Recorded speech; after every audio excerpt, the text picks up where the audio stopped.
Hello, I'm Archie Luxury and welcome to Viewer Emails. And I've had a few things come in the mail bag. Yes, and you fuckers, you need to keep sending me questions. Otherwise, it's not possible for me to make this segment. Fuckers. And my good friend Descartes, he's recently just bought a vintage 1680 red sub, and I gotta say, well done, Descartes. That's an awfully fine purchase. And Descartes was he was looking for a vintage Daytona, and he then saw this really great red sub, box papers, everything. So what do you think? The red sub is a wise and worthy addition to my collection? This is what Descartes is saying to me. I know you think I'm a little heavy into Rolex already. I put a lot of thought into it and decided I wanted to get a heavy-hitting vintage piece. The Daytona is way expensive. Good vintage Pateks are also massively expensive. The red sub is right in the sweet spot for me in terms of price and significance. What do you think? And I said, Descartes, I personally can't have any vintage Rolex, and it's because I was such a fucking moron many years ago when I had a 5508 no crown guard Submariner. I bought it for about $2,000. I bought a box, papers, everything. 1680 red sub, papers, box, everything, never polished, for about $2,000. I've had 5513s, 5512s. I've had Orange Hand Explorer 2. I have had 1665 white Sea Dweller plastic. I have had the first series of silver cushion Rolex Oysters. I've had Rolex Prince. I've had so many valuable pieces. It makes me sick when I realized I've fucked up. I had a Rolex Explorer 1 1016L serial numbers, last of the last. And I don't know what to say. It's one of these things there. These vintage pieces, look, I got rid of them so cheap I couldn't possibly buy them now. And that's why in my collecting I've gone into fuck off modernish pieces.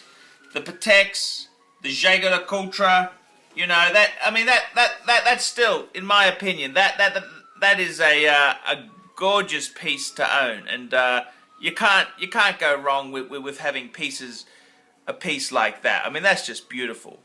And then that's the thing, you know, I've very foolishly didn't keep those vintage pieces. I just flicked them and bought more, you know, other stuff. And then I got the Russian woman who took me for everything. So what do you say? What do you say, fuckers? So for me, but look, that doesn't mean there's nothing wrong with buying vintage Rolex. I mean, buy the best you can afford. You bought a great piece. Man, that's cool. There's nothing wrong with that at all. That's a fantastic piece. And I had another interesting email in. I've been doing some things with the collections. And this is from Mohammed. And dear Archie, I realised from your last video that you're questioning the whole concept of collecting goods, and especially crazy numbers of items. I agree with you. A small collection can be fun too. You need to be content. I like your Mammoth collection, but yes, it is way too much. And Mohammed collects a few things. He collects some Danbury Mint American Classic Precision car models. He's also got some European tin toys, an Islamic Astrolabe, and some European stuff. So look, you know, you don't have to. Don't have to go for the extreme ends. His watches, he's got a Hamilton Jazzmaster Auto Chrono. It's using the Valjoux 7750 movement. He's also got an Omega Speedmaster Man on the Moon. And he's got a Frederick Constant Classic Manufacturer. And it almost doesn't look too bad.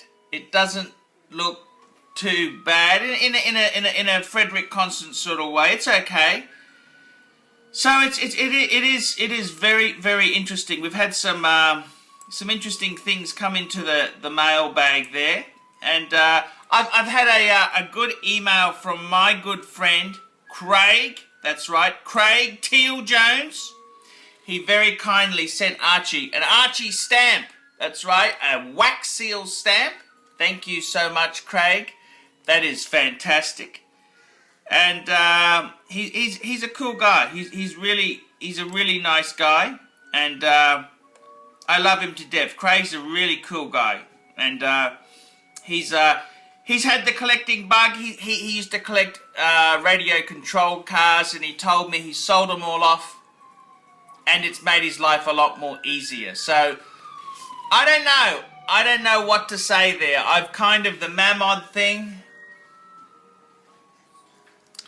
Look, with my Louis Vuitton hard case, I sold a few pieces off and I always bought them back. So I'm kind of jinxed not ever to get rid of them. And the Mammoths, I did sell a bit off, and it didn't make me that happy, okay? I'll be honest with you there. So I don't know what to say there. It's a bit touch and go there. It's a bit of a hard one there. It's a bit of a hard one. But, yeah, and I also want to say a really big special hello to John Sharp. John Sharp sent me some money. Thank you so much. John Sharp recently took my advice on a Louis Vuitton President. Great bag that he bought there. That's fantastic news. Eric Bostrom. Actually, I've got to stop the video. I'm going to have to pour myself a drink now. Just 1 minute, fuckers. 1 minute. We specialize here in pre-owned Rolex watches. Rolex watch is a very special timepiece, and we always do the servicing exactly as factory specifications. We buy a pre-owned piece and we put it into brand new condition.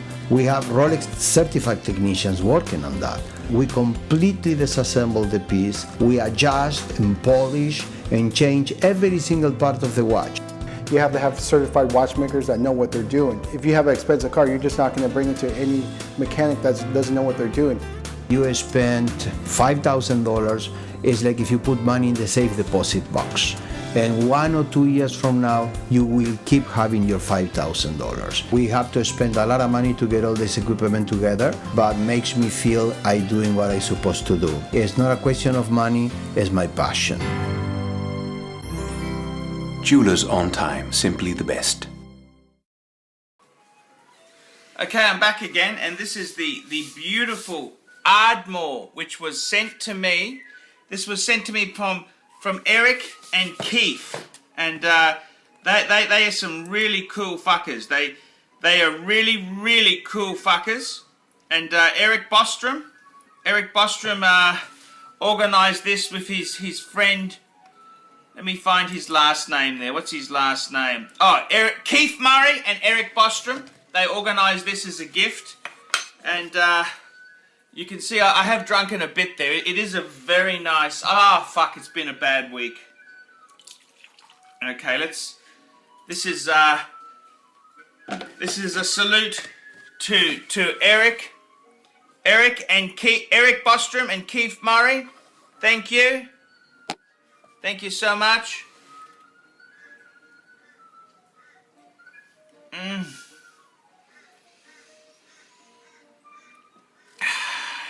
My God, that is good. That is good.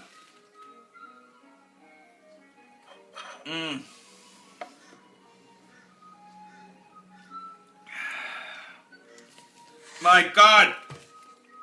Eric and Keith, thank you. Thank you so much there. That is fantastic. Beautiful Ardmore single malt. And they wanted me to sample it in the video, which I've done. Thank you, boys. That is a great Scotch. I love it. And they're two cool fuckers. Retail is for suckers. They love that saying. Thank you, guys. And some Archie autograph pics are in the mail. It's already been sent. I've been a bit slow because I've been a bit had a bit of trouble affording postage stamps, but it went out on a couple of days ago. It's gone out, okay, fuckers? So that's all under wraps there. So they're two really cool guys, and yeah, it's really interesting. It's really interesting. I had a I got to tell you this there. You know, I had an email came in from Simon Pega. Sorry, I'm not going to mention his name. Dear Archie, I'd like to start by saying I enjoy your YouTube channel very much. I get a good laugh of it and value your knowledge and experience. I work for Bulgari. I'm 23 and at the beginning of my watch collecting journey. I have two watches, a Longines Hydro Conquest 39mm automatic, and I wear it on my days off, and a Bulgari Retan Gola automatic in steel that I wear to work as my dress watch. My question is, should I buy a new Bulgari 2013 Bulgari in stainless steel? I've come to love this classic design, even though at first I hated it. My preferred version is the white lacquered dial with the integrated black alligator strap. What I like about it is it's a Gerald Gentry design, blah, yada, yada, yada. It's using the in-house Bulgari 191 movement, yada, yada, yada. It's valued at $7,200, but with my staff discount, I can get it for about $4,200. Do you think it's worth buying? And I answered him very nicely there. I said, sorry to say this, but don't buy Bulgari. I said, Bulgari makes great jewelry, but I wouldn't be buying the watch. Stick with used Rolex sports watches or a Jaeger-LeCoultre Reverso. And, you know, he came back to me, and he says to me, thank you for the reply. Would you care to elaborate more? It seems to have all the ingredients of a decent timepiece. How does it make it different to a Cartier? And I just said to him, I said to him, I've tried to be polite, but this is not fucking working. Bulgari is fucking bullshit, is a fucking bullshit watch brand. It's fucked. I'm Archie Luxury, the guru. They suck. Okay, now the Oracle has spoken. Has saved you from wasting $4,000 at a piece of dog shit. How about a small PayPal donation? I just saved you from a big fuck up. Regards, A for Archie. And I don't know what to say. You know, people, if they don't like your advice, you try and tell them nicely. They don't like the fucking advice, and they get all hoity-pollity. You know, just nasty fuckers. And, I don't know what to say. What do you say to these fuckers, you know? I'm Archie Luxury, and that has been viewer emails. See you later, fuckers, and keep the emails coming. Keep the emails coming, because I've got a fucking empty mailbag. See you later.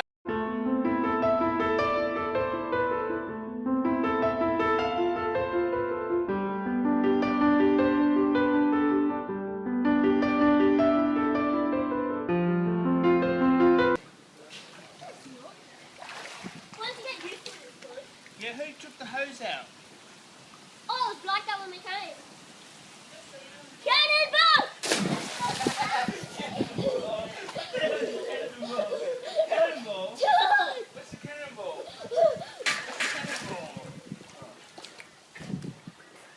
I brought the cold bears. I brought the...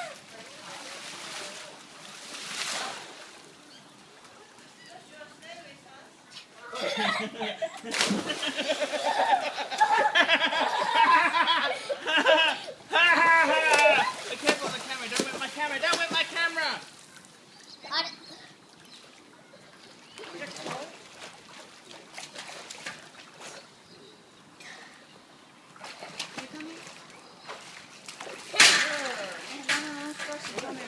It's nice, Romy. It's beautiful. Oh, it's cold. No, it's not. Jump in. It's beautiful. This is cool. Hang on. It's beautiful. Jump in. Wait. Oi, stop that. Is that on my phone? No! Stop! It's on. Uh-huh. Turn it off. Press the button at the side there. No, let it keep going. It's Leave it going. cold.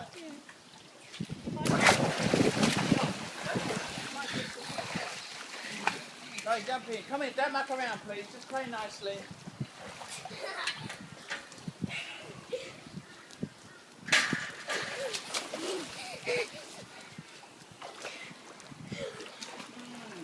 You can jump there, but grab onto the noodle there. Yeah, that's right.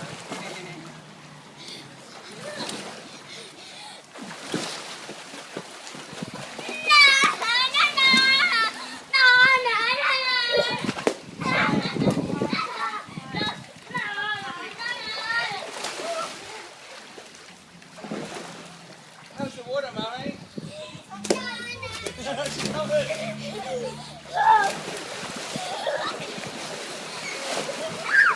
Once you eat, it's alright.